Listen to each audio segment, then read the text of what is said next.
So, welcome to Carnoustie Golf Links. One of the most famous, most difficult, but also one of the best golf courses in the world. Hosted the Open Championship 8 times, and the only venue to have ever hosted an Open Championship with Ben Hogan. And he played it once, qualified on the Burnside course, our second course here, and won the tournament. So that's a pretty cool bit of history. So when you arrive, you would come to the concierge team here who will direct you. And then you can head into the clubhouse, and we'll show you that just in a second. On your right hand side here is the public putting green, so anybody can use this.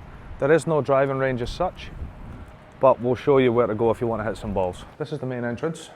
We've got some pretty cool memorabilia in here, including a replica of the Open Championship trophy itself.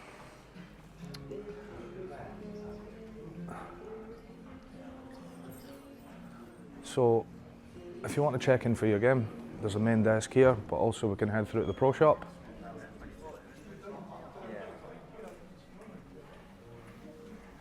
There's so much cool stuff in here. So they have a personalisation bit in the corner here where you can get your name embroidered on any piece of clothing that you want. And if you want to hit some balls to warm up, as I said, we don't actually have a driving range here, but we do have this. So we have our indoor performance centre here.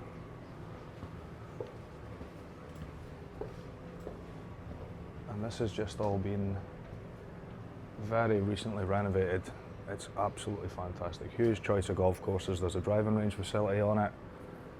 It's not TrackMan, it's the GC quad that we use in here, but it's just as accurate. It's fantastic. So you can see ball speed, club speed, anything that you want. But realistically, this is just going to be to get yourself loosened off so you can go and play. So we also have change room facilities as well as lockers. So the ladies on the left, the gents is on the right. Obviously, I can't go to the ladies, so we'll show you the gents.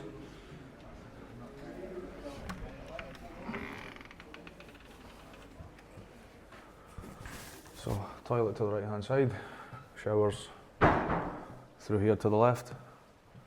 Plenty of lockers that you can use during your game as well if you need to get changed before or after the round. And that's the changing rooms. Very nice. So if you get here in plenty of time and fancy some lunch, up the stairs to our beautiful bar and restaurant called the Rookery.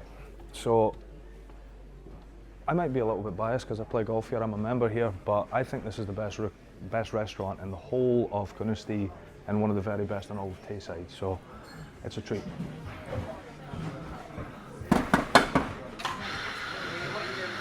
And it's very busy today.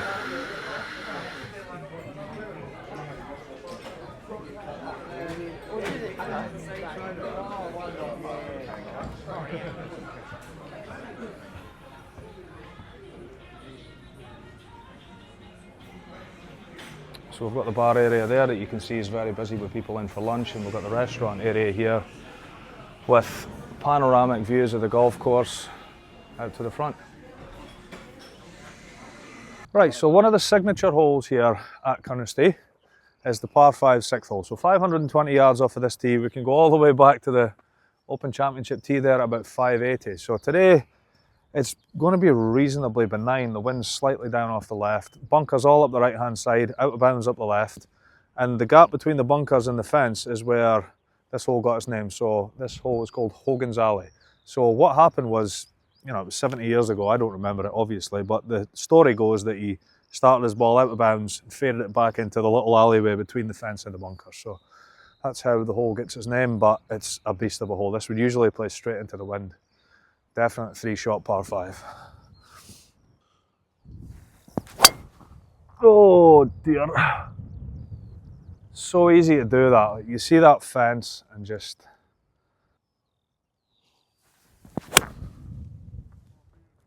So obviously I haven't played this hole conventionally. So how you normally would want to play it is you would hit your tee shot up to the side of the bunkers as we spoke about. The difficult thing here is the layup. So normally you'd leave yourself, so you know, say 100 yards into the green, but then you've got this ditch that cuts in up the right hand side. So obviously the fairway is there, so anything leaking right catches that ditch. And all of a sudden you've hit 2 pretty decent shots and you're playing your 4th into the green. So it's a very, very, very difficult par 5. It's certainly not a gimme hole for a birdie, that's for sure. So to me, this is one of the very best green sites in all of golf. So we've got Big deep bunker here guarding the front left. The green kind of tilts from front left to back right.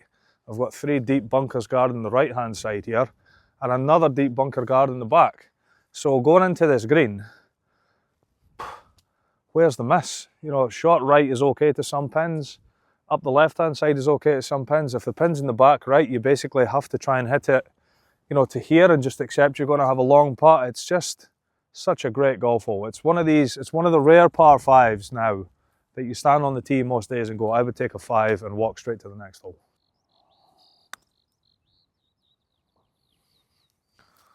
That's pretty nice though. Very happy. Right. So another one of the featured holes here at Carnoustie is number 14, the Spectacles. So the name of the hole is given because of the 2 massive bunkers, which we'll show you in a minute, that are about 50 yards short of the green. But today we've got a short par 5. So for the members off of this tee here, it's a par 4, but for the pros back there, it's a par 5. I would love them to just make it a par 4 for the pros. But anyway, we've got a very difficult, very intimidating tee shot. Bunkers up the left, bushes up the right. You stand here and you go, where do you hit it? But there's more room up the right hand side than it looks. So your line is basically, I'm going to take a different line to probably most people, hopefully. But the line, when you get to this tee, you'll see a big red flag on the distance on the army base. That's going to be your line off this tee. Keep it away from those bunkers up the left.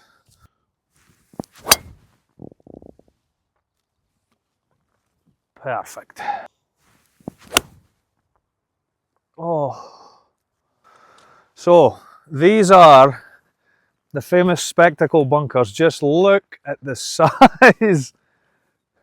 I mean, I'm almost 6 foot tall, and I mean, there's 3 feet above my head. These are not to be messed with, people. Whatever you do, don't get it in here. So on a normal day, this hole would actually play slightly downwind. The prevailing wind is down. So one of the challenges you've got is you have to carry it over these 2 massive bunkers with a blind second shot. But then you have to navigate this fairly narrow entrance into the green where anything on the left kicks into this bunker, anything into the right kicks into this bunker. So if you are playing here, just make sure you take plenty of club. If you hit it past the pin, you're on the 4th green. You'll see it's a double green, so that's okay. But this bunker especially is to be avoided at all costs over here. This one sits about 15 yards short of the green and it's not nice. So we've got 15 feet or so for an eagle. I'll just push it slightly. So probably the most famous hole at Carnoustie is the 18th, one of the hardest and one of the best finishing holes in all of golf. Not just the Open Championship, but all of golf. So we're actually back here on the Open Championship tee. It's 500 yards from this tee. We're lucky enough as members, we get to play it once a year in a local competition, and it's tough. You can see why Van de Velde and even Harrington in 2007 bailed outright. So the water hazard and out of bounds actually comes in quite tight up the left-hand side here. But our tees, fortunately, your tee is going to be at least 60 or 70 yards ahead of this. But it's such a cool finishing hole, you know, with the clock just perfectly lined up with the middle of the green. You know, the hotel itself, I think, is iconic. I think it's a beautiful backdrop for this finishing hole. I love this. This is just one of the best holes in all of golf. It's just brilliant. Straight at the clock. This is the hole, obviously, infamous for 1999. Jean Van de Velde with the 3-shot lead. Hit his tee shot over to the right, so just over towards those bushes, and decided to try and hit the green in 2 with his second shot. You know, maybe in hindsight, the right play would have been to lay something up into the fairway here, wedge it on, 3-putt and win the Open, but he then got a really bad break, hit the grandstand, came back short of the water over here, and a really heavy lie. Then he hit it into the water, and then the comedy scene where he takes his socks and shoes off and goes down to think about playing it. It was unbelievable. But obviously we've had 2 Opens here since. Padraig Harrington won in 2007 in a playoff against Sergio Garcia, and in 2018 when Tiger kind of was making his comeback from injury and almost won the Open, then almost won the PGA, and then of course 6 months later won the Masters. So look there. So this is where Jean van der Velde hit his third shot into the water, and shortly after the tournament in 1999, one of the greenkeepers came out and carved his name into the stones. So he's been immortalised here, unfortunately for all the wrong reasons. So he basically hit his second shot over the water, but it hit the grandstand, ricocheted back to somewhere in here, but the rough at that point was like this. Chunked it into the water, got down into the water, thought about playing it, decided to take a drop, hit it into the bunker, and you're like, oh my God. But in fairness, he made a great up and down for a 7 to get into the playoff, but it was always going to be a tough ask to win after that had happened. And sure enough, Paul Lawrie, fellow Scotsman of mine, won the Open. People don't talk enough of that day about how good his golf was that day. He shot 4 under par on one of the hardest setups in major championship history. And in the 4-hole playoff, he was 1 under par. So 5 under par for 22 holes to give himself a chance to win. You know, despite what Van der Velde did, if Paul Lawrie hadn't shot such a great score that day, it wouldn't have mattered anyway.